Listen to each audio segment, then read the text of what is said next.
back.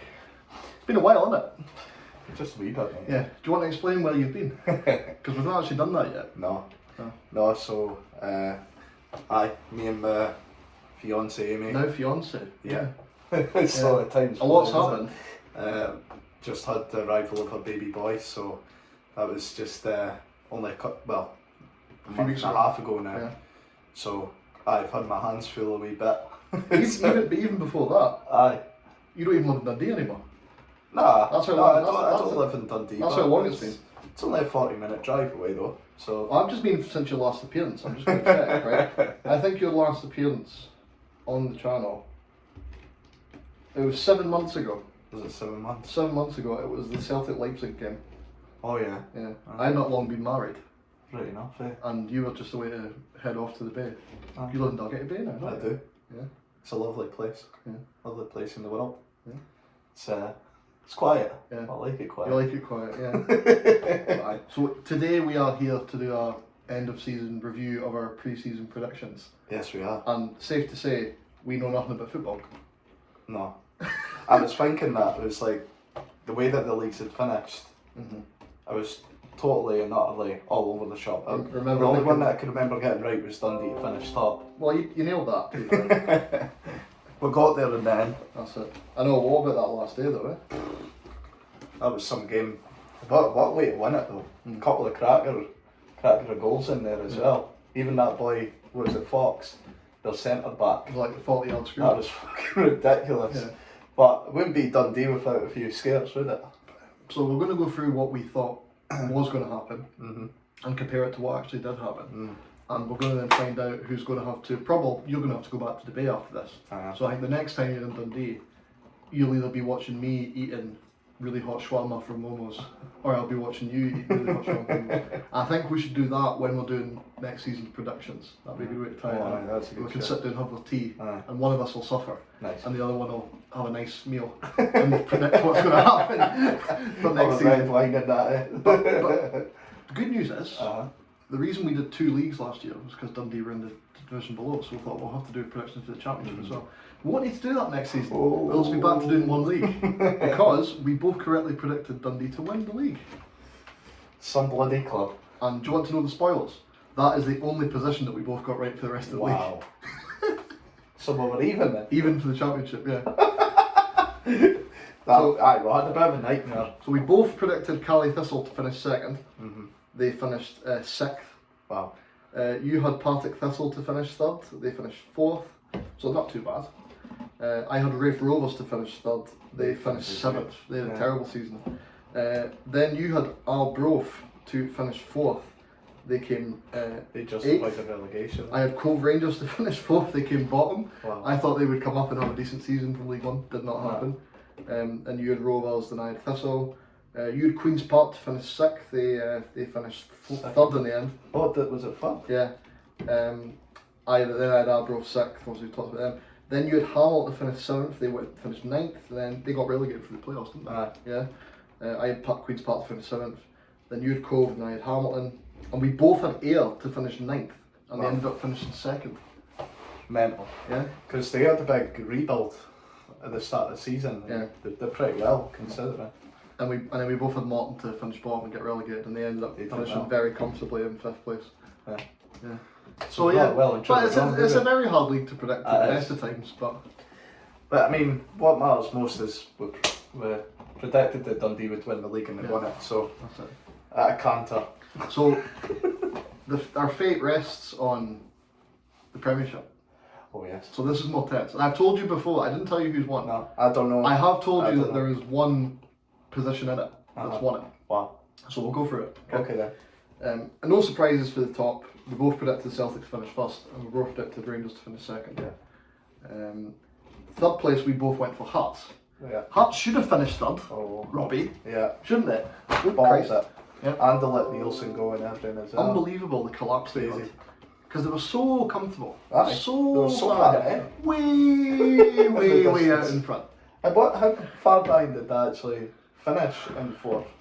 So they finished 3rd. Aberdeen ended up finishing 3rd, so we got that wrong. They ended up finishing 3 points behind Aberdeen. Wow. And they were what were they, 7 points ahead at one stage? I think it was more than that. that. I'm sure it was more than that at one point. That's mad, isn't it? And considering where Aberdeen had come from, they'd not long been knocked out of the cup by Darvel. Aye. Absolute minnows, but obviously there's a bit of financial doping going on there at that level. They are on their way up through that. They are like the Man City of Scotland, the lower league football. Aye, true. And we had focus filming this after football in a way was ruined last night by proving that all you need is a shake, and then 15 years later you'll win the Champions League. I know. I was even the greatest of games last night. But they won, that was the thing. But anyway, back to Darvel. That got Goodwin sacked and all that. It's a better place now though, isn't it? Exactly. We'll get on to that. And then Aberdeen ended up, weirdly that kind of kicked them up the arse, and then they started playing, not straight away after that, but eventually they got going. Their upswing coincided with Hearts going down. Barry Robson deserves the job, he's done a great job at Aberdeen. Getting them into the minimum they'll be guaranteed now is Conference League group stage, which is what Hearts got last year. I think they've only got to play 1 2-legged tie, and it'd be amazing if they could win and get in the Europa League. So hopefully they do. Yeah. Maybe even go up to Pittodrie for a game. Well, Mick will Exactly. Yeah. Well done, Mick. Well done. We golf clap there. So we did. Yeah, we both had Hearts to finish third. Now you had Aberdeen to finish fourth. So you got the top 4 spot on, but in the wrong order. I predicted Dundee United to finish fourth. Oh. So now we can talk about Dundee United. What happened to them? They had a fucking nightmare. If my memory serves me correctly, I think we did these predictions maybe not long after they'd beaten Alkmaar at Tannadice. Aye. It may have I did need to check, I've not checked. It may have even been that same week. And they looked so good. I don't know, you did you watch that game? I was there. I went with Craig. I think I might have, but it was that long ago. Again, United. They genuinely, and Alkmaar got to the semi-finals of the Conference League. They went right through from the qualifying rounds right to the semi-finals. Yeah, it was West Ham who ended up winning it, obviously. So good team. United deservedly beat them at Tannadice. Obviously, we know what happened when they went over there. They got turned over. Alkmaar showed their class a bit, but it was still a really good result for United. You're thinking, well, this surely bodes well. And I'd love to have known what happened. Because it just totally capitulated after that away leg at Alkmaar. Because they did have good players there, like McGrath, Fletcher. It reminds me when you went down the season before last. You look at United's Dundee squad on paper at the time, you think they were more than good enough to stay in the league. And that United team was better than that Dundee team. Yeah. But nothing clicked for them. Weird. I went to a couple of the 2 games, the last 2 home games of the season. Our mate Zach, his season ticket holders were getting free tickets to give to friends to come and sort of get behind the team, boost the numbers. So I went along, and remember the first half of the Ross County game, they played really well. They lost it, but ironically they lost the goal in the first minute, which is rubbish defending. But then they got their act together and they actually played quite well. They should have been 2-1 up at half time. This folded in the second half, and then a week or 2 later, whenever it was Kilmarnock, and they were just absolute shambles. And you're thinking, how is this team so bad? It shouldn't be that bad. No, it shouldn't have been. It shouldn't have been, because like you say, the calibre of players that they had was more than good enough to over a 38 game season. There's no way they should have been getting relegated. But I don't know, something just wasn't clicking for some reason. I don't know what it is. We heard rumours. A few bad eggs. Well, we heard rumours off our friends that Ross lost the dressing room really early, and I don't think there were a couple of people who've come in after. There was comments on it. Who was the manager in between Ross and Goodwin? It was Stephen Fox. Yeah, he knows if he resurrected anything, did he? No, but did they get any better under him? A lot of the players and that were coming out saying that they weren't fit enough and all that. It's you should be fit enough. That's partly down. That's not just the manager. It was Fletcher that said it. He came out and said that we needed another pre-season and stuff. That's insane. The free quarter end of the season. It was just what are you on about? How could you not be fit? I know. Anyway. So no derby for you next season. No. But you get a Tayside derby. Aye. St John's lovely. Aye, lovely. Yeah. Love that we jaunt to Perth for that. So I say I had a nightmare by saying United would finish 4th. You did say they would finish 5th. Who, United? Yeah, you said United finished 5th. I went Aberdeen 5th. So again, we've got the top, and we both said Hibs 6th. None of that happened. The top 6 was actually Celtic, Rangers, Aberdeen, Hearts, Hibs in 5th, and then St Mirren were in 6th. Who, to be fair to us, we both said they would finish 7th. So we weren't a million miles away with that. And we both correctly predicted Livy to finish 8th. So that means that it's getting a bit further down here. This is what's going to decide it. So 9th you had Ross County. It was actually St Johnstone that finished 9th. I had Motherwell finishing 9th. They finished in 7th. You had Motherwell 10th. I had Kilmarnock 10th. I'm actually wrong. I actually won it by 2, mate. I'm sorry. I just realised I'd done this wrong. The big reveal was going to be that I'd won it by predicting Ross County to finish 11th, but Kilmarnock did finish 10th, so I've smashed it. Oh. I'll have the Shawarma then. Yeah, so yeah, you had Motherwell 10th. I just ruined the big reveal there. I'm sorry. I was like, oh wait, no, I've actually bossed this. Kelly 10th, which I got right. Ross County 11th, which I got right. You had Kelly to finish 11th, and we both actually had St Johnstone to finish 12th. Because of how bad they were the season before. Because they just stayed up in the playoffs the year before last. Oh, yeah. So actually, I'm quite chuffed with that. I actually got nearly half the league right. Well done, Dad. Well done. Right, Momo. Lots of chilies, lots of spices and all that when we get this. Yes. Just put a wee bit of garlic in, Momo. A wee bit of garlic. Yeah. Take the edge off. Even up a wee bit. Well, that's what run through of our predictions anyway. But we thought we'll do a wee. Well, you were talking to me earlier on this morning about the state of Dundee so far, because it's not been plain sailing since you won the league. So for the uninitiated, kind of talk them through what's been happening. Well, there's been a lot that's happened. We only had 4 boys from that season there that were actually contracted to Dundee, and obviously one of them is non-existent, and Sean Bunn, he's just totally just went off the bandwagon. He's not had a game really in so long. Has Harry told you about what's apparently been going online with Sean Bunn? Aye. So he's been on the show before. So Harry has apparently found out that Sean Bunn goes online on football forums and Dundee forums and makes comments about how great he is, but obviously not as himself. He's got loads of burner accounts and saying, I think we should play Bunn. Bunn's the best player done outside of the outside of the Old Firm in Scotland and all that. And people have figured out that it's actually him. It's him. So, I mean, that says it all, really, eh? So, I mean, there's one that that was contracted for this season coming, and another one was Zach Rudden, and he just decided to jump ship to St Johnstone because he was getting, obviously, the opportunity to play in the Prem. Yeah, exactly.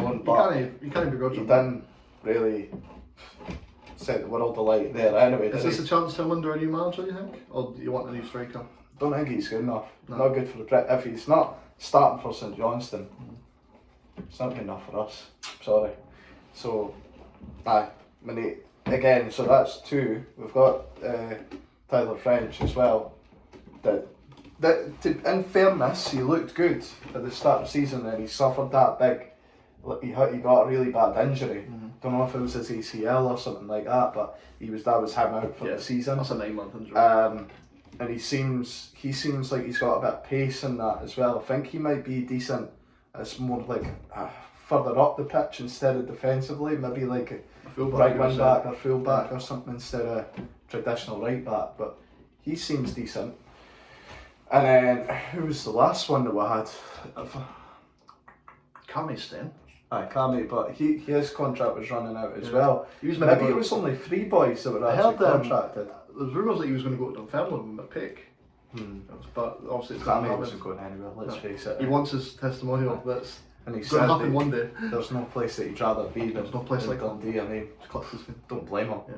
I mean, if he moves, how's he going to go down the park and practice his throws? Dawson's not on his doorstep, is exactly. it? But Ferry boy. Aye. He's got white teeth now as well. Yeah, he does. Thanks to Beam. We also opened the sponsorship from Beam. But no, so massive rebuild needed, and to be fair, there was a lot, and I was one as well. Just after obviously Bowyer had guided us to the league, and he got manager of the year. An hour later, it was he's been sacked. There was confusion, wasn't there? Because there was a lot of talk that apparently he'd resigned because he didn't live in Dundee. He was travelling up all the time. But then apparently it came out that no, he was sacked. And I was like, what's going on? He was living in Dundee, but he was away from his family. He was living his family was still down south. Right. Yeah. Okay. But it was weird. The rumour was that Nelms had just handed him an envelope, like at training, and just said like, there you go. And he opened it and it said like, obviously you're sacked kind of thing. And then he just left immediately, as you would. No wonder. And you've come in, you've done the job you were asked to do. And then apparently it was up to like Sweeney or whoever it was, Ashcroft or something, to like come in and say to the boys like, yeah, the manager's away. Like, so I was just like, what a fucking shambles, really.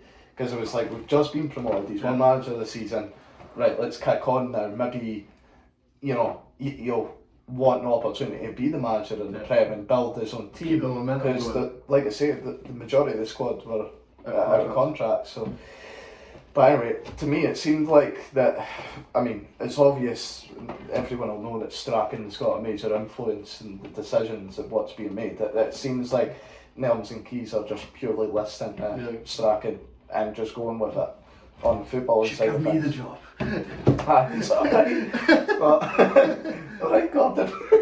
My son works for Celtic. Right? He's got an iPad. It's great. Technology. The iPad won them the treble. They won the 10 in a row. Maybe he should replace that. Maybe he should replace Ange. Just not even Gavin Strachan. Gavin Strachan's iPad should be the next Celtic manager. Yeah. I just asked Sarah, you know. I know, yeah. Who do we play on the wing? on the wing.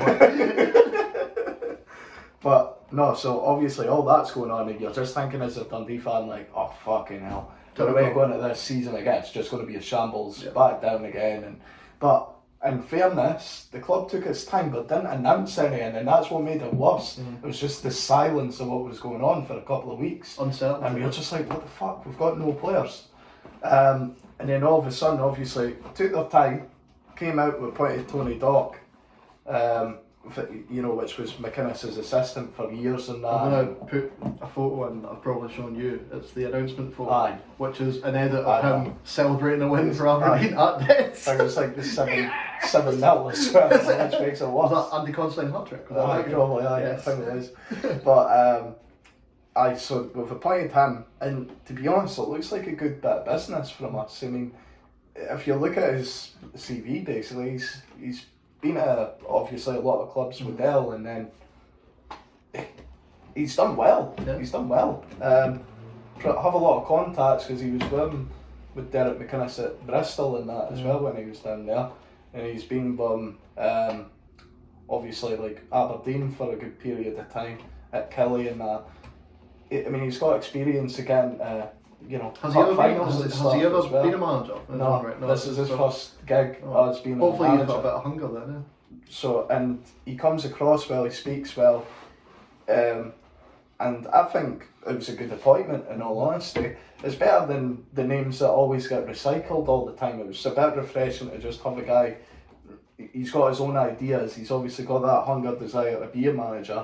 Why not give him a chance and see how he does? Because the boys like I say, like Goodwin or whatever, or fucking, I don't know, Danny Lennon or Ian McCall, all these are John Hughes. Shockey's not had it for a while. No. Get him back. But like, it's just like the same regurgitated stuff that'll just lead to him eventually being sacked anyway. So give the boy a chance, see how he gets on, and he's got the perfect opportunity at Dundee because it's a clean slate. Some of the signings that he's made have been, I think, very good. And that's what I was going to get into now as part of that, because the silence was deafening really, and then all of a sudden it was just like shit just got together there, and we were just like, wow. Like, biggest news was obviously Lyle Cameron signing another 2-year deal, and that was phenomenal. But that was even before Dundee had actually announced the manager or anything. He had signed a 2-year deal before it all, so he shows his loyalty to the club straight away, just without knowing who was going to come in or what was going to happen. And then obviously we've had Mulligan that's followed that, which again, another good prospect, really strong, powerful, good player, and the both of them are both been capped with the Scotland under 21s there recently. Both use team players, so good players. Obviously, McCowan signing again was McCowan was a big one as well. Ashcroft, got Legstons as well, which, like we were saying a wee bit earlier, but obviously off the camera, we really need a number one. And I mean, we've signed a young boy, Harry Sharp, as well on extension. Another one from the academy, which he looks like he could eventually be the number one. I think he's got something there. He's just still a bit naive, I think, in terms of like controlling his box and stuff, like crosses and that. He doesn't look comfortable, but as a shot stopper, he's good. So he could eventually become number one. But Legstons is just, I don't know. He's good as a backup, but as first team choice, nah. He can't. He's not a long term option. No, and he's what, like 36 or something. And that's fine if you're a really good goalie. But if you're not not that great and you're that age, you need to be looking at somebody younger who's going to hopefully get better. And like in my his opinion. career and that as well, I think like he was at Burnley for ages or something, and he never played. So like for his entirety of his career, he's not really played, and so you're like, it's not very good. It's like a prem number one keeper. Exactly. So that's a position that we definitely need to address. Another big signing was Shaughnessy as well, from St Mirren, who was the club captain. And he got offered the contract with St Mirren but rejected it and joined Dundee on a 2-year deal. And I think that's a massive signing for us. Considering how well St Mirren did last year, like they can quite often be a team that's scrapping relegation, but they're kind of just establishing themselves as like a comfortably mid-table team. At least on another day they could have been in the top 6 this season. Yeah, because I mean, as well with that Shaughnessy as well, he was at Aberdeen actually when Tony Dock and Derek McInnes were there as well. So well, that's probably there's been that connection as well. So and he's 30 now, so it's a good age. Bit of experience. I think that's what we need, and he's been in the Prem for so long now, so I think he'll be an important player for us. Another good signing was Tiffany as well. Yeah, you were quite excited about him. He looks a good player. I don't know if you've seen the playoff where Ross County. I saw the highlights of the game up at Victoria Park, which was mental. But I never saw the first leg. Mental, eh? But County are like that, like turds you can't flush. Like, they keep saying like what Hamilton used to be. I know. Like the Hamilton were that team for a while. Simon Murray to the rescue. Girls don't like boys. Girls like Simon Murray. I know. Yeah, it was some game to watch, but I really felt like Partick were brilliant over the 2 legs up until that last half an hour or whatever it was. Then they just fucking fell apart. I don't know. It looked like they were cruising it. They're both legs. They were brilliant, playing some really good stuff. And a big part of that was Tiffany. And even like when we played them, Partick beat us at Dens 3-1, and he was just running rings around Kerr and that as well. But I mean, who doesn't? But but he looks exciting. I think he'll be a really good player, because apparently there was another like 6 teams in Scotland after him, but he chose the Mighty D, of course. And United were saying, well, United fans were saying, oh, he's coming to us and that. Remember though, this happened with McCowan, so if they were interested in him and then you signed him, that means United were never interested in him. No. And that was the same thing with McCowan. That's as what well. I'm saying. That's what Ross was like. Yeah. Oh no, we never wanted him. Oh, is that right? But no, he's obviously chose the big team. So Tiffany, McCowan, both either side of the wing. And then another big one that we need is a striker. That we're screaming out for a striker. We also signed that boy Charlie Riley as well, which is an interesting one. He's from Albion Rovers. They've just been relegated from League 2. Yep. And now he gets a shot in the Prem. Now he's got a shot in the Prem, and it's amazing. Like, you said he's got 24 goals in League 2. He scored the worst team in the country. 24 goals, and he got like 12 or 13 assists at the worst team in the country, like you say.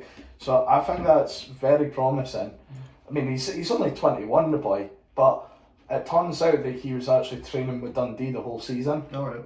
Because Albion are part-time or whatever, so he was training with Dundee full-time. So, obviously, being there for a year, Dundee have seen him, see what he's about, obviously like the look of him. Why not, eh? Give him a shot. Because he ended up getting cheap option anyway if he's just come from Albion Rovers, so he got nominated as one of the young players of Scotland as well, alongside the 2 Celtic boys. I think it was it O'Reilly and somebody else, can't remember. Aye, and Hattati maybe. Hattati's like No, it wouldn't be a tie. Tie's like 24. Tie's like Who was it? Can't remember. But anyway, so like I was like, it's a good signing. Yeah, but that's the thing though, we've got to take a chance on boys that are in the lower leagues that have a lot of potential maybe showing up, and they're just wanting that chance at a team and to kick on. So we'll see how it goes, Dan, but I think like priority now is definitely a striker. We need a left back, need a goalkeeper, and a proper holding mid as well. Because we've got McGee as well that signed a new contract, but I feel like we need a bit of steel. So you were speaking about players of the year. Aye. This man won it last year. Aye. Perfect balance, player of the year.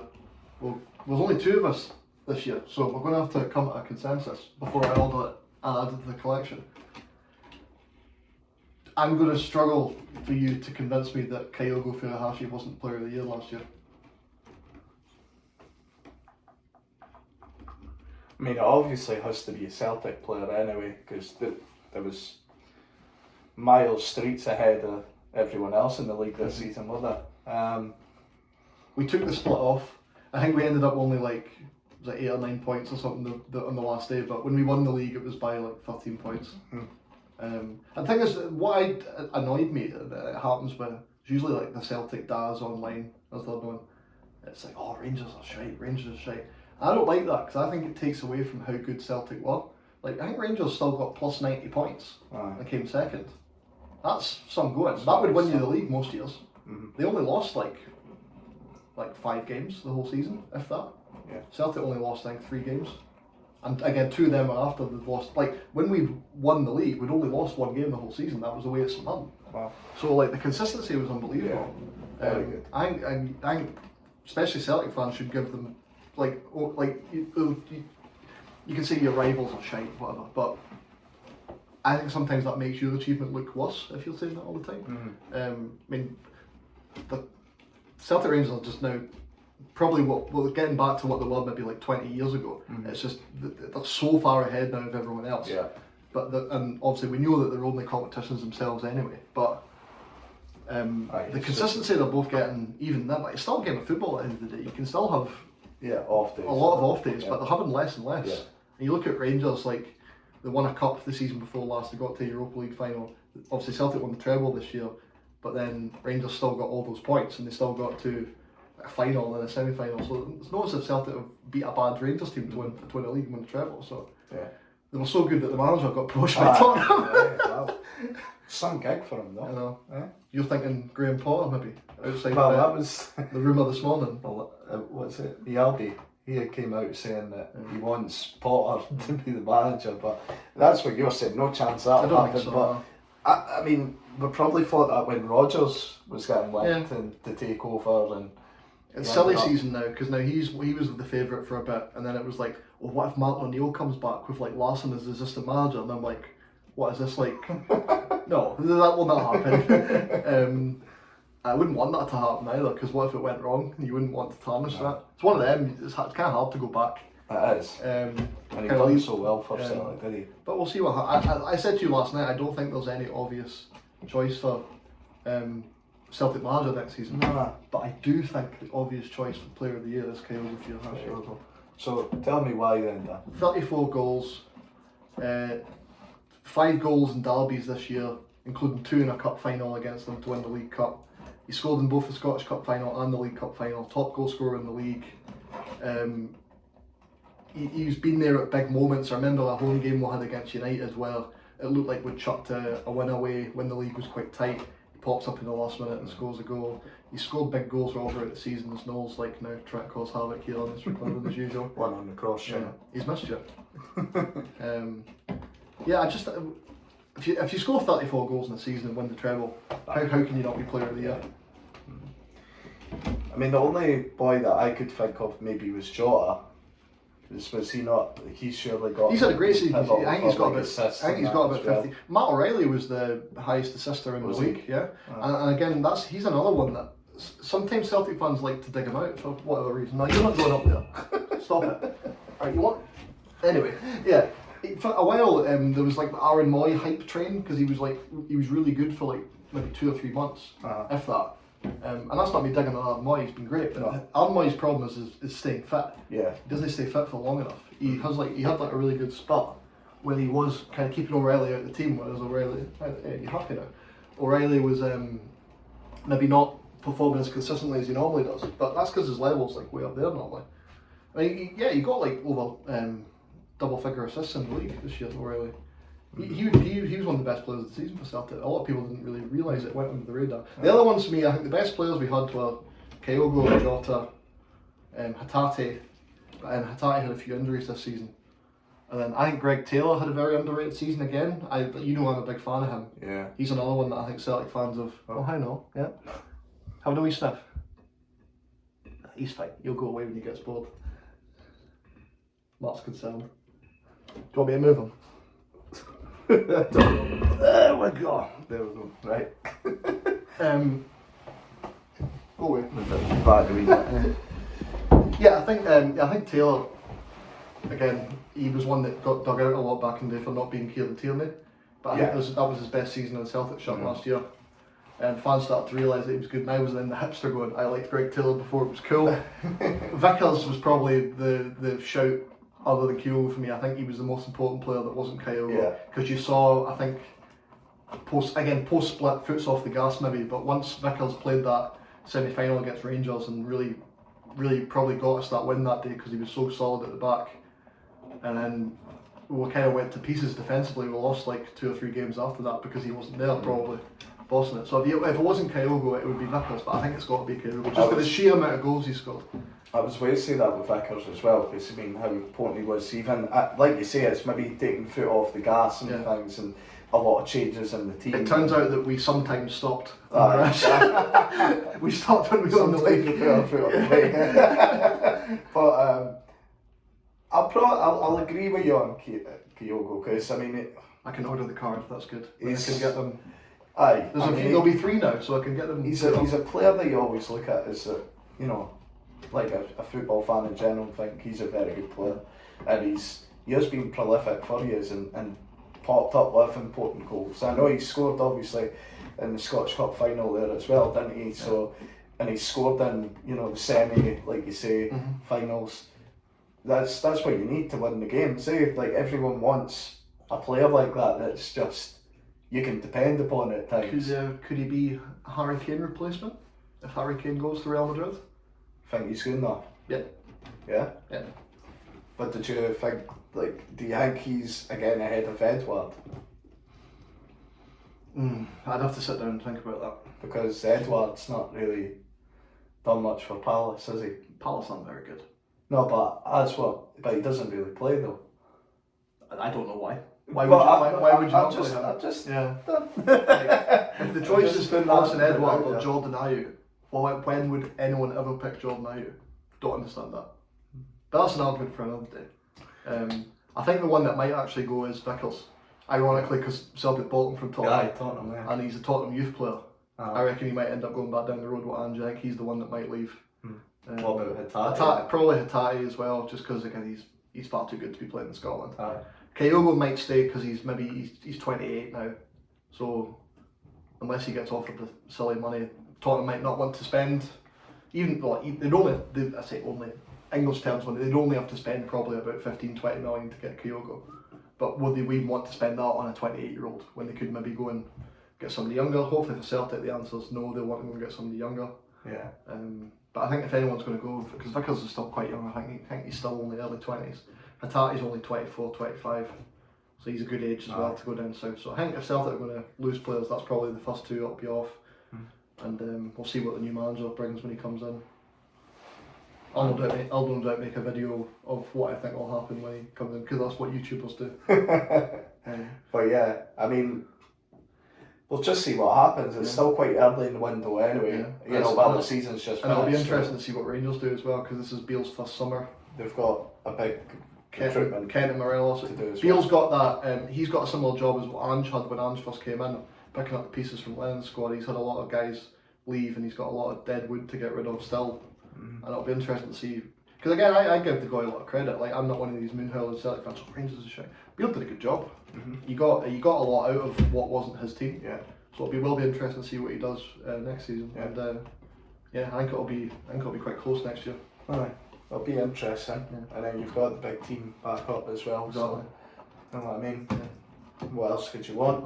So we'll see everyone again in about 2 months for predictions.